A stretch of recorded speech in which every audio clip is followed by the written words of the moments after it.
ಬರಬಹುದು ಎಕ್ಸಾಮ್ಗಳು ಬರಬಹುದು ಹೌದಾ ಎಕ್ಸಾಮ್ಗಳು ಬಂದ್ರೆ ಎಕ್ಸಾಮು ಈಗ ಬರ್ತಕ್ಕ ಅದರೊಳಗೆ ಏನು ಮಾಡಲಿಕ್ಕೆ ಹಾಗಾದ್ರೆ ಸಬ್ಜೆಕ್ಟ್ಗಳು ಆಲ್ಮೋಸ್ಟ್ ಕಂಪ್ಲೀಟ್ ಆಗಿರೋದ್ರಿಂದ ನಾನು ರಿವಿಷನ್ ಕ್ಲಾಸ್ಗಳನ್ನು ಮಾತ್ರ ಮಾಡ್ತೀನಿ. ಆ ರಿವಿಷನ್ ಕ್ಲಾಸ್ ಒಳಗೆ 1ನೇದು ಲೆಸನ್ ನಿಮ್ದು ಏನಿತ್ತು ಅಂತ ಹೇಳಿದ್ರೆ ಬೇಸಿಕ್ ಎಲೆಕ್ಟ್ರಿಸಿಟಿ ಏನಿತ್ತಂದ್ರೆ ಬೇಸಿಕ್ ಎಲೆಕ್ಟ್ರಿಸಿಟಿ ನಿಮಗೆಲ್ಲ ಗೊತ್ತದ. ಎಲೆಕ್ಟ್ರಿಸಿಟಿ ಅಂತ ಹೇಳ್ತೀನಿ. ಏನಂದ್ರೆ ಎಲೆಕ್ಟ್ರಿಸಿಟಿ ಅಂದರೆ ಯಾರು ಕ್ಲಾಸ್ಗೆ ಜಾಯಿನ್ ಆಗಿದ್ದೀರಿ ಯಾರಿಗೆ ಗೊತ್ತದ what is the definitions of electricity ಅಂತೇಳಿ ಕೇಳಿದರೆ ಏನು ಡೆಫಿನೇಷನ್ ಕೊಡ್ತೀರಪ್ಪ ಹೇಳ್ತಾರೆ ಯಾರ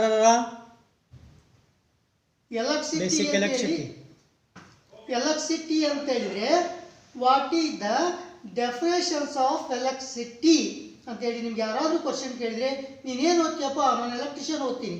ಸರಿ ಎಲೆಕ್ಟ್ರಿಸಿಟಿ ಅಂದರೆ ಏನು ಅಂತ ನಿಮ್ಗೆ ಒಂದು ಕ್ವಶನ್ ಕೇಳ್ತಾರೆ. ನಾವು ಎಲೆಕ್ಟ್ರಿಕಲ್ ವಿದ್ಯಾರ್ಥಿಯಾಗಿ ಬೇಸಿಕ್ ಎಲೆಕ್ಟ್ರಿಕಲ್ ಸಿಟಿ ಬಗ್ಗೆನೇ ನಮ್ಗೆ ಗೊತ್ತಿಲ್ಲ ಅಂದ್ರೆ ನಾವೆಲ್ಲ ಎಲೆಕ್ಟ್ರಿಕಲ್ ಅಭ್ಯಾಸ ಮಾಡ್ತಿರೋದೇ ಬೇಸ್ಟು ಅಂತ. ಅದಕ್ಕೆ ನಿಮಗೊಂದು ಕ್ವಶನ್ ಕೇಳ್ತಾರೆ ನಾಳೆ ಯಾರಾದರೂ ವಿದ್ಯಾರ್ಥಿಗಳು ನೀವು ಎಲೆಕ್ಟ್ರಿಷಿಯನ್ ವಿದ್ಯಾರ್ಥಿಗಳಾಗಿರೋದ್ರಿಂದ ಯಾರಾದರೂ what is the definitions of electricity ಅಂತೇಳಿ ಕ್ವಶನ್ ಕೇಳಿದರೆ ಏನು ಡೆಫಿನೇಷನ್ ಕೊಡ್ತೀರಪ್ಪ ಕ್ಲಾಸ್ ಜಾಯಿನ್ ಆಗಿರ್ತಕ್ಕಂಥ ತರಬೇತಾರೊಳಗೆ ಯಾರಿಗೆ ಬರ್ತದೆ ಅವರು ನೀವು ಅದಕ್ಕೆ ಆನ್ಸರ್ ಮಾಡ್ಬೋದು. 1 ನಿಮಿಷ ಟೈಮ್.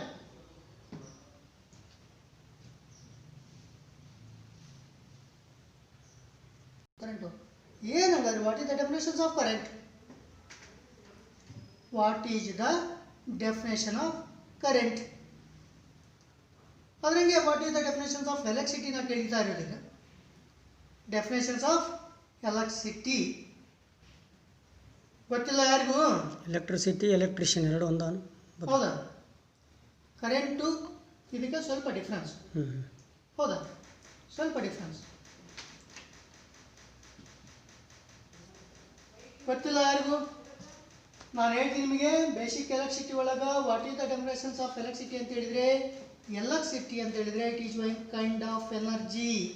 ಏನಿದು one kind of energy not visible to eye. ಏನಾಗ್ತಕ್ಕಂತಾದ್ರೆ ನಾಟ್ ವಿಜಿಬಲ್ ಟು ಐ ಹೌದಾ. ಹಂಗಾದ್ರೆ what is the definitions of electricity ಅಂತ ಹೇಳಿದರೆ it is one kind of energy. ಇದು ಒಂದು ತರನಾಗಿರ್ತಕ್ಕಂಥ ಶಕ್ತಿ. Not visible to eye. Eye ಅಂದರೆ ಕಣ್ಣು, ವಿಜಿಬಲ್ ಅಂದರೆ ಕಾಣ್ತಕ್ಕಂಥದ್ದು, ನಾಟ್ ವಿಜಿಬಲ್ ಅಂದರೆ ಕಣ್ಣಿಗೆ ಕಾಣದೇ ಇರ್ತಕ್ಕಂಥ ಶಕ್ತಿ. ಹಾಗಾದ್ರೆ electricity is one kind of energy not visible to eye that is also called as electricity. ಹೌದಾ ಕಣ್ಣಿಗೆ ಕಾಣದೇ ಇರ್ತಕ್ಕಂಥ ಒಂದು ಶಕ್ತಿ ಯಾವುದು ಅಂತ ಹೇಳಿದ್ರೆ ಎಲೆಕ್ಟ್ರಿಸಿಟಿ. ಹಾಗಾದ್ರೆ ಕರೆಂಟ್ ಅದನೋ ಇಲ್ಲೋ ಅಂತೇಳಿ ನೀವೇನು ಮಾಡ್ತೀರಿ ಲೈಟ್ ಆನ್ ಮಾಡ್ತೀರಿ. ಲೈಟ್ ಆನ್ ಆದರೆ ಕರೆಂಟ್ ಅದ ಅಂತೀರಿ. ಲೈಟ್ ಅಕಸ್ಮಾತ್ ಕರೆಂಟ್ ಹೋಗಿತ್ತು ಅಂದರೆ ಲೈಟ್ ಆನ್ ಆಗಂಗಿಲ್ಲ. ಹಾಗಾದ್ರೆ ಮತ್ತೆ ಬೇರೆ ಯಾವ ರೀತಿ ನೀವು ಎಲೆಕ್ಟ್ರಿಸಿಟಿಯನ್ನು ಚೆಕ್ ಮಾಡ್ಕೊಳ್ತೀರಿ. ನಿಮ್ಮ ಹತ್ರ ಟೆಸ್ಟರ್ ಇರ್ತದೆ. ಟೆಸ್ಟರ್ ಏನಿರ್ತದ ಟೆಸ್ಟರ್ ಇರ್ತದೆ. ಆ ಟೆಸ್ಟರ್ ಮುಖಾಂತರ ನೀವೇನು ಮಾಡ್ತೀರಿ ಪಿನ್ ಸಾಕೆಟ್ನೊಳಗೋ ಹೋಲ್ಡ್ರ್ನೊಳಗೋ ಇಲ್ಲ ಅಂದರೆ ನಿಮ್ಗೆ ಅಲ್ಲೇನು ಡಿ ಪಿ ಸ್ವಿಚ್ ಇರುತ್ತಲ್ಲ ಡಿ ಪಿ ಕಡೆನೋ ಚೆಕ್ ಮಾಡಿದಾಗ ಆ ಇದ್ರೊಳಗೆ ಟೆಸ್ಟ್ರೊಳಗೆ ಸಪ್ಲೈ ತೋರಿಸ್ತು ಅಂತ ಹೇಳಿದರೆ ಅವಕ್ಕೇನೈತಿ ನೀವು ಕರೆಂಟ್ ಅದ ಅಂತ ಹೇಳ್ತೀರಿ. ಕರೆಂಟ್ ಅದ ಅಂಬ ನಿಮ್ಗೆ ಹೆಂಗೆ ಆಗ್ತಂದ್ರೆ ಅಲ್ಲೇ ನಿಮ್ಗೆ ಟೆಸ್ಟರನ್ನು ಹಿಡ್ದಿರ್ತೀರಿ. ಟೆಸ್ಟರ್ ಒಳಗೆ ಇಂಡಿಕೇಶನ್ ಲ್ಯಾಂಪ್ ಏನಿರುತ್ತೆ ಅದು ಆನ್ ಆಗುತ್ತಾ ಅದ್ರ ಮುಖಾಂತರ ನೀವೇನು ತಿಳ್ಕೊಳ್ತೀರಿ ಎಲೆಕ್ಟ್ರಿಸಿಟಿ ಅದ ಅಂತೇಳಿ. ನಾವೇನು ಹೇಳಿದ್ವಿ ಹಂಗಂದ್ರೆ ಎಲೆಕ್ಟ್ರಿಸಿಟಿ ಎಂಬುದು ಕಣ್ಣಿಗೆ ಕಾಣದೇ ಇರ್ತಕ್ಕಂಥದ್ದು ಹೌದಾ. ಕಣ್ಣಿಗೆ ಕಾಣದೇ ಇರ್ತಕ್ಕಂಥದ್ದು ನಾವು ಹೆಂಗೆ ಕಂಡು ಇಟ್ಕೊಳ್ತಕ್ಕಂಥದ್ದು ಅಂದರೆ ಬೈ ಯೂಸಿಂಗು ನಾವು ಹೇಳಿದ್ವಲ್ಲ ಟೆಸ್ಟರನ್ನು ಯೂಸ್ ಮಾಡ್ತಕ್ಕಂಥದ್ದು, ಲ್ಯಾಂಪನ್ನು ಯೂಸ್ ಮಾಡ್ತಕ್ಕಂಥದ್ದು, ಫ್ಯಾನನ್ನು ಯೂಸ್ ಮಾಡ್ತಕ್ಕಂಥದ್ದು ಅವೆಲ್ಲ ವರ್ಕ್ ಆಗ್ಲಿಕ್ಕೆ ಬಂದ್ರೆ ಎಲೆಕ್ಟ್ರಿಸಿಟಿ ಅದ ಅಂತೇಳಿ ಅರ್ಥ. ವರ್ಕ್ ಆಗ್ಲಿಕ್ಕಿಲ್ಲ ಅಂದ್ರೆ ಎಲೆಕ್ಟ್ರಿಸಿಟಿ ಹೋಗ್ಯದ ಅಂತೇಳಿ ಅರ್ಥ ಹೌದಾ. ಇದೇನು ಹಂಗಂದರೆ basic electricity. What is definitions of electricity ಅಂದರೆ one kind of energy not visible to eye. ಹಾಗಾದ್ರೆ ಎಲೆಕ್ಟ್ರಿಸಿಟಿ ಬಗ್ಗೆ ನೀವು ತಿಳ್ಕೊಂಡ ಮೇಲೆ ಟೈಪ್ಸ್ ಆಫ್ ಎಲೆಕ್ಟ್ರಿಸಿಟಿ ಅಂತೇಳಿ ಬರ್ತದೆ. ಏನು ಬರ್ತದೆ ಟೈಪ್ಸ್ ಆಫ್ ಎಲೆಕ್ಟ್ರಿಸಿಟಿ. ಹಾಗಾದ್ರೆ ಟೈಪ್ಸ್ ಆಫ್ ಎಲೆಕ್ಟ್ರಿಸಿಟಿ ಒಳಗೆ ಬೇಸಿಕಲಿ 2 ಟೈಪು ಬರ್ತದೆ. ಎಷ್ಟು ಟೈಪ್ ಬರ್ತದೆ 2 ಟೈಪು ಬರ್ತದೆ. ಒಂದು ಸ್ಟ್ಯಾಟಿಕ್ ಎಲೆಕ್ಟ್ರಿಸಿಟಿ ಅಂತ ಹೇಳ್ತೀವಿ. ಒಂದೇನು ಹೇಳ್ತೀವಿ ಸ್ಟ್ಯಾಟಿಕ್ ಎಲೆಕ್ಟ್ರಿಸಿಟಿ. ಸ್ಟ್ಯಾಟಿಕ್ ಎಲೆಕ್ಟ್ರಿಸಿಟಿ ಅಂತ ಹೇಳ್ತೀವಿ. ಇನ್ನೊಂದು ಹೇಳ್ತೀವಿ ಡೈನಾಮಿಕ್ ಎಲೆಕ್ಟ್ರಿಸಿಟಿ. ಡೈನಾಮಿಕ್ ಎಲೆಕ್ಟ್ರಿಸಿಟಿ ನೋಡ್ರಿ, ಡೆಫಿನೇಷನ್ಸ್ ಆಫ್ ಎಲೆಕ್ಟ್ರಿಸಿಟಿ ಅಂದರೆ kind of energy not visible ಅಂತ ಹೇಳಿದ್ರಿ. ಅದ್ರಂಗ ಎಲೆಕ್ಟ್ರಿಸಿಟಿ ಒಳಗೆ ಎಷ್ಟು ಟೈಪ್ ಅವ ಅಂತ ಹೇಳಿ ಕೇಳಿದ್ರೆ ಒಂದು ಸ್ಟ್ಯಾಟಿಕ್ ಎಲೆಕ್ಟ್ರಿಸಿಟಿ ಅಂತ ಹೇಳ್ತೀವಿ, ಒಂದು ಇನ್ನೊಂದು ಡೈನಾಮಿಕ್ ಎಲೆಕ್ಟ್ರಿಸಿಟಿ ಅಂತ ಹೇಳ್ತೀವಿ.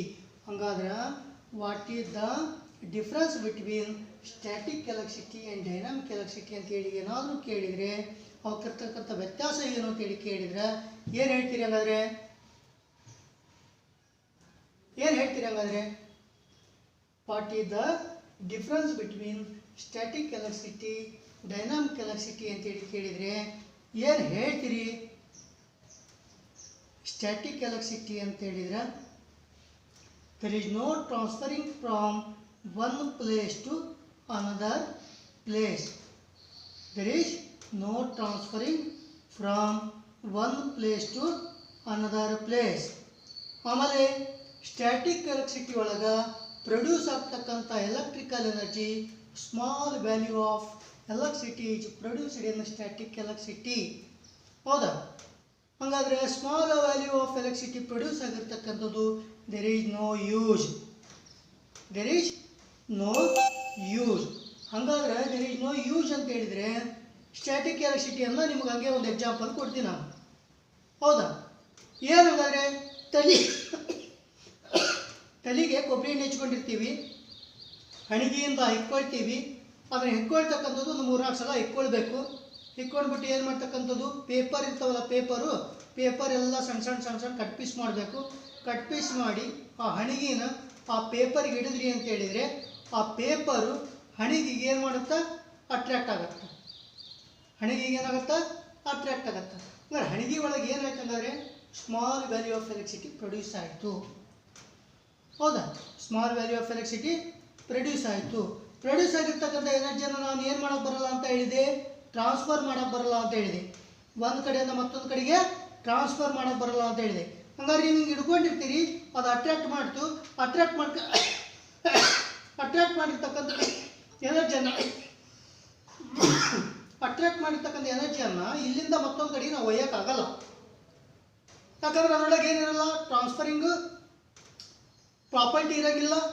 ಹೌದಾ? ಅದು ಉಪಯೋಗ ಮಾಡಿದ್ರೆ ಅಲ್ಲಿ ಪ್ರೊಡ್ಯೂಸ್ ಆಗಿರ್ತಕ್ಕಂಥದ್ದು ಲಾರ್ಜ್ ಕ್ವಾಂಟಿಟಿ ಇರೋಂಗಿಲ್ಲ. ಅದಕ್ಕೆ ನಾವೇನು ಮಾಡೋಕ್ಕಾಗಲ್ಲ, ಅದನ್ನು ಒಂದು ಕಡೆಯಿಂದ ಮತ್ತೊಂದು ಕಡೆಗೆ ಟ್ರಾನ್ಸ್ಫರ್ ಮಾಡೋಕ್ಕಾಗಲ್ಲ. ಇದು ಒಂದನೇ ಎಕ್ಸಾಂಪಲ್. ಎರಡನೇ ಎಕ್ಸಾಂಪಲ್ಲು, ಕುರ್ಚಿ ಮೇಲೆ ಕುರ್ಚಿ ಇರ್ತದಲ್ಲ, ಚೇರು, ಪ್ಲಾಸ್ಟಿಕ್ ಚೇರಿಗೆ ನಿಮ್ಮನೆಯೊಳಗಿರ್ತಕ್ಕಂಥ ರಗ್ಗು ಅಥವಾ ಕಂಬಳಿ ಇರ್ತಾವಲ್ಲ, ಕಂಬಳಿ ತೊಗೊಂಡು ಹೊಡ್ಕೋತ ಹೋದಾಗ ಏನಾಗುತ್ತೆ, ಅಲ್ಲಿ electricity small value of electricity produce ಆಗುತ್ತೆ. ಆ ಪ್ರೊಡ್ಯೂಸ್ ಆಗಿರ್ತಕ್ಕಂಥ ಎನರ್ಜಿ ಕೂಡ ಏನಾಗಿರ್ತಕ್ಕಂಥದ್ದು ಒಂದು ಕಡೆಯಿಂದ ಮತ್ತೊಂದು ಕಡೆಗೆ ಟ್ರಾನ್ಸ್ಫರ್ ಆಗದೆ ಇರ್ತಕ್ಕಂಥದ್ದು. ಸುಮ್ಮನೆ ಏನಪ್ಪ, ಅದು static electricity. Static means there is no transferring. ಹೌದಾ? ಅದಕ್ಕೆ ನಾವೇನು ಹೇಳ್ತೀವಿ, ಇದಕ್ಕೆ ಸ್ಟ್ಯಾಟಿಕ್ ಎಲೆಕ್ಟ್ರಿಸಿಟಿ ಅಂತ ಹೇಳ್ತೀವಿ. ನೆಕ್ಸ್ಟ್ ಬರ್ತಕ್ಕಂಥದ್ದು ಇನ್ನೊಂದು ಡೈನಾಮಿಕ್ ಎಲೆಕ್ಟ್ರಿಸಿಟಿ. ಮತ್ತೊಂದು ಯಾವ್ದು ಬರ್ತದೆ, ಡೈನಾಮಿಕ್ ಎಲೆಕ್ಟ್ರಿಸಿಟಿ. ಅದಕ್ಕಿಂತ ಮೊದಲಿಗೆ ನಾನೇ ನಿಮಗೆ ಸ್ಟ್ಯಾಟಿಕ್ ಎಲೆಕ್ಟ್ರಿಸಿಟಿ ಹೇಳಿದೆ, ಅದರೊಳಗೆ ಎಲೆಕ್ಟ್ರಿಸಿಟಿ ಒಳಗೆ ಸ್ಟ್ಯಾಟಿಕ್ ಎಲೆಕ್ಟ್ರಿಸಿಟಿ ಒಳಗೆ ಏನಾರು ಗೊತ್ತಾಗಲಿಲ್ಲ ಅಂದರೆ ಒಂದು ನಿಮಿಷ ಕೇಳಿ. ಎಲೆಕ್ಟ್ರಿಸಿಟಿ ಅಂದರೆ ಏನು, ಸ್ಟ್ಯಾಟಿಕ್ ಎಲೆಕ್ಟ್ರಿಸಿಟಿ ಅಂದರೆ ಏನು ಅಂತೇಳಿ ನಿಮಗೆ ಅಕಸ್ಮಾತ್ ಕೇಳಿದರೆ ಇವೇನು ಹೇಳ್ತೀರಿ? ಹಾಗಾದ್ರೆ ನಾನು ಅವಾಗಲೇ ಹೇಳಿಕತ್ತೀನಿ ನಿಮಗೀಗ, ಅದನ್ನೇ ಹೇಳಿ. ಏನು ಹೇಳಿದೆ ನಾನು? Static means there is no movements, constant in the same place. ಹೌದಾ? This types of electricity is produced in small value. ಹೌದಾ? No transferring from one place to another place. That is also called as static electricity.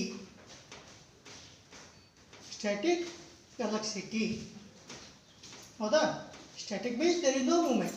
ಒಂದು ಕಡೆಯಿಂದ ಮತ್ತೊಂದು ಕಡೆಗೆ movement ಆಗದೆ ಇರ್ತಕ್ಕಂಥದ್ದು. Static electricity ಅಂತ ಕರಿತೀವಿ. ಹಾಗಾಗಿ ಗೊತ್ತಾಯ್ತಾ ಸ್ಟ್ಯಾಟಿಕ್ ಎಲೆಕ್ಟ್ರಿಸಿಟಿ ಅಂದರೆ ಏನು, ಎಲೆಕ್ಟ್ರಿಸಿಟಿ ಅಂದರೆ ಏನು ಅಂತೇಳಿ? ಎಲೆಕ್ಟ್ರಿಸಿಟಿ ಅಂದರೆ one kind of energy not visible to eye. There are two types of electricity there are two types of electricity. First one is static electricity, another one is dynamic electricity. Static means there is no movements, producing the small quantity, no transferring, that is also called as static electricity. ಇದೇನು static electricity ನಾವು ಕ್ಯಾರೆಕ್ಟರಿಸ್ಟಿಕ್ಸ್ಗಳನ್ನು ಹೇಳಿದ್ವಿ, ಇದರ opposite ಎಲ್ಲ ಏನು dynamic electricity. ಇಲ್ಲಿ no transferring ಅಂತ ಹೇಳಿದ್ವಿ, dynamic transfer ಮಾಡೋಕ್ಕೆ ಬರುತ್ತೆ.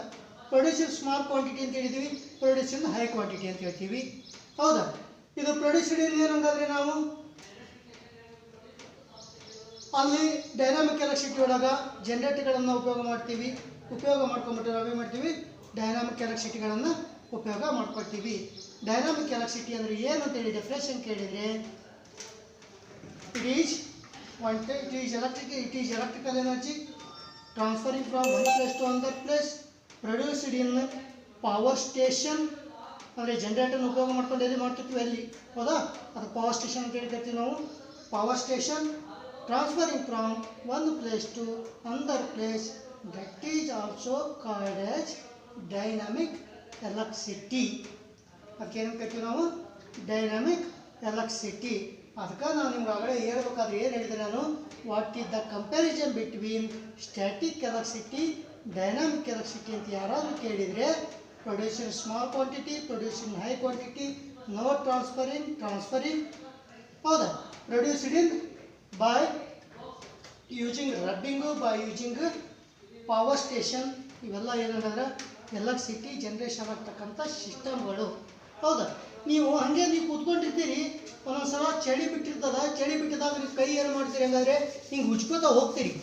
ಕೈ ಉಜ್ಕೋತಾ ಹೋದಾಗ ಏನಾಗುತ್ತೆ, ಸ್ವಲ್ಪ ಹೊತ್ತು ಉಜ್ಜಿರಿ. ಹಂಗೆ ಕೈ ಉಜ್ಜಿದಾಗ ಏನಾಗುತ್ತೆ, ಕೈ ಹೀಟು ಆಗುತ್ತೆ. ಕೈ ಹೀಟ್ ಆಗ್ತಕ್ಕಂಥದ್ದೇನು, ಬೈ ಫ್ರಿಕ್ಷನ್. ನೀವು ಹಿಂಗೆ ಉಜ್ಜಿತೀರಲ್ಲ, ಅದಕ್ಕೆ ಏನಂತ ಕರಿತೀವಿ ನಾವು, ಫ್ರಿಕ್ಷನ್ ಅಂತ ಕರಿತೀವಿ. ಆದರೆ ಈ ಕೈಯನ್ನು ಏನು ಮಾಡ್ತಕ್ಕಂಥದ್ದು ನಾವು, ಫ್ರಿಕ್ಷನನ್ನು ಮಾಡ್ತಕ್ಕಂಥದ್ದು.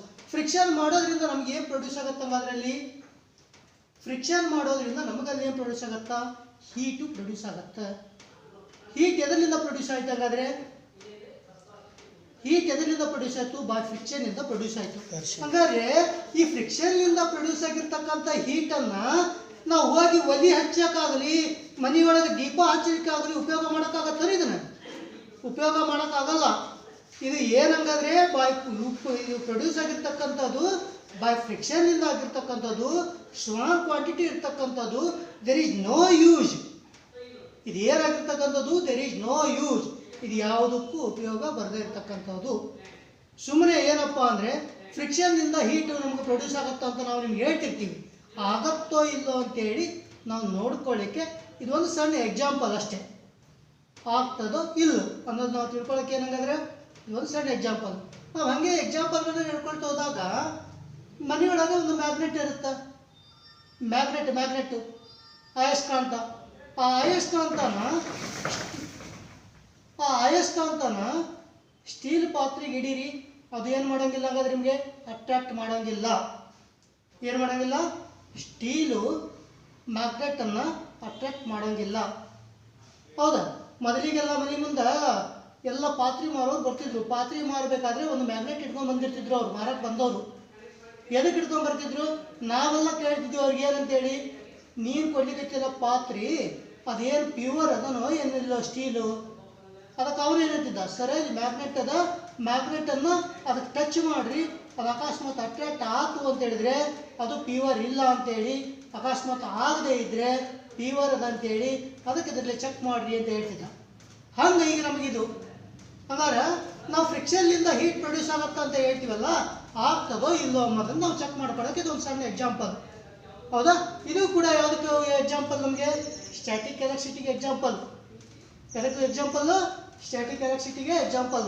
ಡೈನಾಮಿಕ್ ಎಲೆಕ್ಟ್ರಿಸಿಟಿಗಳು ಯಾವಾಗಲೂ ಪ್ರೊಡ್ಯೂಸ್ ಆಗ್ತಕ್ಕಂಥದ್ದು ನಮಗೆ ಜನರೇಟರ್ ಮುಖಾಂತರ. ಅವು ಜನರೇಟ್ ಆಗಿರ್ತಕ್ಕಂಥ ಎಲೆಕ್ಟ್ರಿಸಿಟಿಯನ್ನು ಹೈ ಕ್ವಾಂಟಿಟಿ ಒಳಗೆ ನಾವು ಅದನ್ನು ಜನರೇಟ್ ಮಾಡ್ಕೊಳ್ತೀವಿ, ಒಂದು ಕಡೆಯಿಂದ ಮತ್ತೊಂದು ಕಡೆಗೆ ಟ್ರಾನ್ಸ್ಫರ್ ಮಾಡ್ಕೊಳ್ತೀವಿ. ಅದಕ್ಕೆ ಇರ್ತಕ್ಕಂಥ ಇದು ಒಂದು ವ್ಯತ್ಯಾಸ. ಯಾವುದಕ್ಕೆ, ಸ್ಟ್ಯಾಟಿಕ್ ಎಲೆಕ್ಟ್ರಿಸಿಟಿಗೆ ಡೈನಾಮಿಕ್ ಎಲೆಕ್ಟ್ರಿಸಿಟಿಗೆ ಇರ್ತಕ್ಕಂಥ ಇದು ಒಂದು ವ್ಯತ್ಯಾಸ, ಹೌದಾ? ಇದರೊಳಗೆ ಏನಾದ್ರು ಗೊತ್ತಾಗಲಿಲ್ಲ ಅಂದರೆ ಕೇಳಿರಿ. ಸ್ಟ್ಯಾಟಿಕ್ ಎಲೆಕ್ಟ್ರಿಸಿಟಿ ಅಂದರೆ ಏನಾದರೂ ಗೊತ್ತಾಗಲಿಲ್ಲ ಅಂದರೆ ಕೇಳಿರಿ. ಡೈನಾಮಿಕ್ ಎಲೆಕ್ಟ್ರಿಸಿಟಿ ಅಂದರೆ ಏನು ಅಂತ ಗೊತ್ತಾಗಲಿಲ್ಲ ಅಂತ ಕೇಳ್ರಿ. ಎಲೆಕ್ಟ್ರಿಸಿಟಿ ಅಂದರೆ ಏನಂತ ಗೊತ್ತಾಗದೇ ಇದ್ರೆ ಕೇಳ್ರಿ. ಒಂದು ಸೆಕೆಂಡ್ ಟೈಮ್. ಎಷ್ಟು ಟೈಮ್?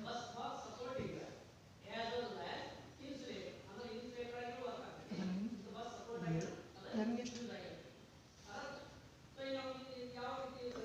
15 ನಿಮಿಷ ಆಯ್ತು. 15 ನಿಮಿಷ. 15 ನಿಮಿಷ ಅದ. ಅದನ್ನ ಈಗ 15 ನಿಮಿಷ ಆಗೈತೆ. ಏನಪ್ಪ ಗೊತ್ತಾಯ್ತಾ? ಎದ್ರೊಳಗಿರ್ತಾವ, ಆಟಮ್ನೊಳಗೆ ಇರ್ತಾವ. ಹಂಗಾದ್ರೆ what is the definitions of atom ಅಂತೇಳಿ ನಿಮ್ಗೆ ಏನಾದರೂ ಕ್ವಶನ್ ಕೇಳಿದರೆ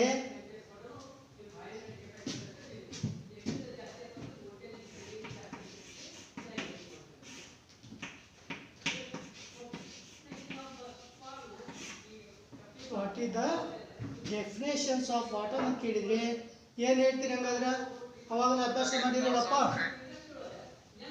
ನೋಡಪ್ಪ, ಈಗ ಎಲ್ಲ ನೀವು ಅಭ್ಯಾಸ ಮಾಡಿರಿ.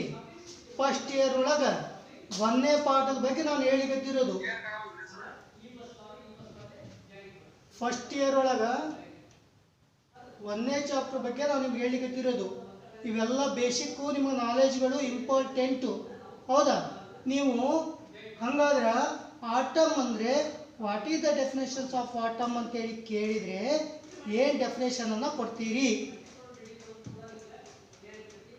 ನಿಮಗೆ ಬೇಸಿಕ್ ನಾಲೆಜೇ ಗೊತ್ತಿಲ್ಲ ಅಂದರೆ ನೀವು ಸುಮ್ಮನೆ ಏನೋ ಅಂತಾರಲ್ಲ, ಸುಮ್ಮನೆ ಕ್ಲಾಸಿಗೆ ಅಟೆಂಡ್ ಆಗ್ತೀರಿ, ಅಭ್ಯಾಸ ಮಾಡೋಂಗಿಲ್ಲ ಅಂಬೋದನ್ನು ನೀವು ನಮಗೆ ಹೇಳಿಕೊಟ್ಟಂಗೆ.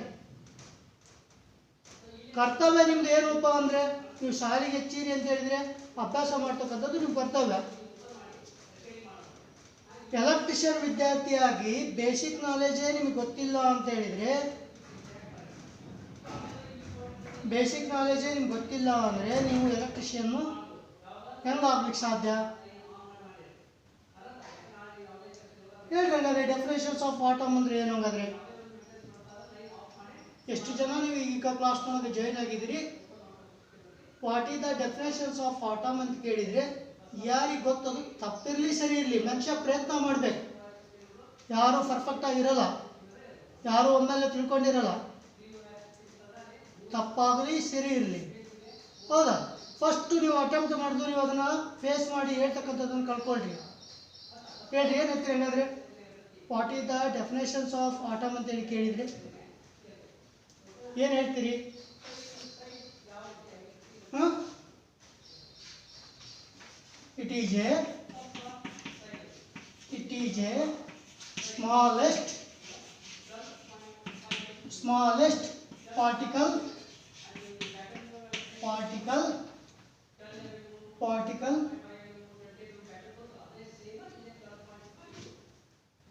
of a molecule is called atom. ಕಾಣವಲ್ವಾ? ಬ್ರೈಟ್ನೆಸ್ ಸರ್ಚ್ ಮಾಡಿ. ಎಲ್ಲಿದೆ ಮೇಲೆ ತಡಿಯಪ್ಪ ಒಂದು ಸೆಕೆಂಡ್. ಬ್ರೈಟ್ನೆಸ್ ಎದ್ರೆ ಬರ್ತದೆ.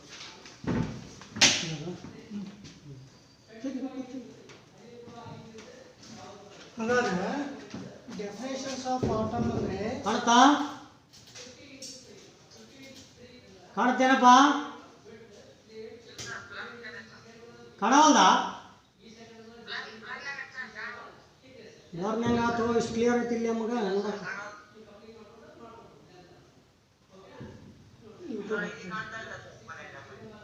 ಈಗ ಕಾಣಲ್ಲ?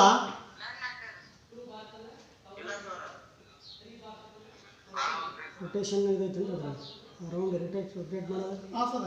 ಆನ್ ಮಾಡಿರಿ. ರೊಟೇಟ್ ಆಫ್ ಮಾಡಿ. ಆನ್ ಮಾಡಿ. ಕ್ಲಿಯರ್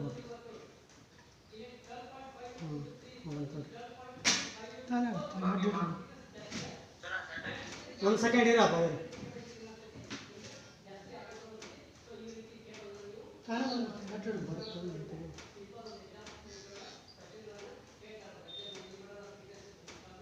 ನೋಡ್ರಿ ಈಗ